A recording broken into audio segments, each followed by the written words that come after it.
এই রিমঝিম ঝিমঝিম বৃষ্টি জড়া দুপুরে আমরা এক পাঠান ভাইয়ের ঘরে এসেছি, শিপু ভাইয়ের বাসাতে। এই দুপুরে গরু পিটাই দেওয়া হয় জানি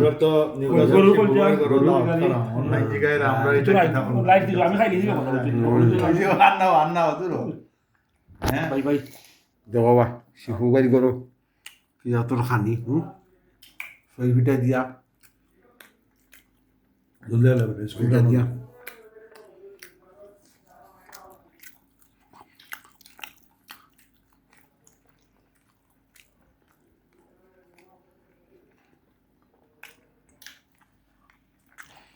ফোন দিয়ে বাবা তো আছে